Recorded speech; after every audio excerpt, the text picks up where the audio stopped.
میں عرض یہ کر رہا تھا کہ میں اور آپ ہم اگر ریاضتیں کر رہے ہیں، عبادتیں کر رہے ہیں، تلاوتیں کر رہے ہیں، ذکر و اذکار کر رہے ہیں، صدقہ کر رہے ہیں، زکوٰۃ دے رہے ہیں، تھوڑا سا اگر میرے اور آپ کے مسئلے میں عقیدے کے اندر یہ پھر چونکہ ہمارے ملک کا قانون یہ ہے کہ اپنا عقیدہ چھوڑو نہیں، دوسروں کو چھیڑو نہیں ہے،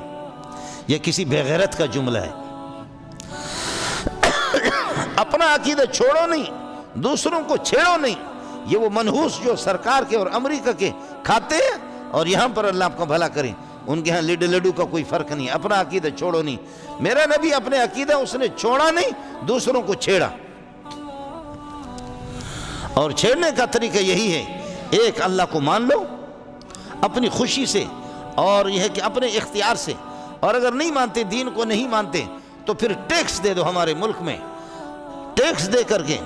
ٹیکس، ان پر ٹیکس، لیکن عربوں کے لیے تب بھی ٹیکس نہیں ہے، جزیرۃ العرب کے لیے نہیں، باقی ملکوں میں اجمیوں کے لیے، جزیرۃ العرب کے لیے یا اسلام قبول کرو یا جنگ ہوگی آپ سے۔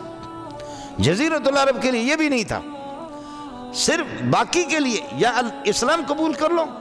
اور توحید کے قائل ہو جاؤ، اللہ کی وحدانیت کے، یا ٹیکس دے دو۔ ہمارے ملک کے قانون کے تحت اور ریاست اسلامیہ کے اندر ریاست کفریہ قائم کرنے کی آپ کو اجازت نہیں ہوگی، نہیں۔ تیسری صورت، ہمارے ملک میں رہتے ہوئے پھر بھی تم اپنے شرک اور اپنے بدعات اور اپنے خرافات اور اپنے کفر کے ہی ہے کہ تم یہ کرو گے، اس کی تبلیغ کرو گے، ہم آپ کو چھوڑیں گے نہیں، کسی بھی صورت میں نہیں چھوڑیں گے۔ اس لیے آپ نے اپنا عقیدہ چھوڑا بھی نہیں، اور دوسروں کی شرکیات کو خوب چھیڑا، دوسروں کی بدعات کو خوب چھیڑا، اور دوسروں کے خرافات کو خوب چھیڑا۔ رسوم جاہلیت کے جتنے رسوم تھے ان سب کو چھیڑا، سب کچھ جھگڑا جو ہے وہ اسی پر ہوا۔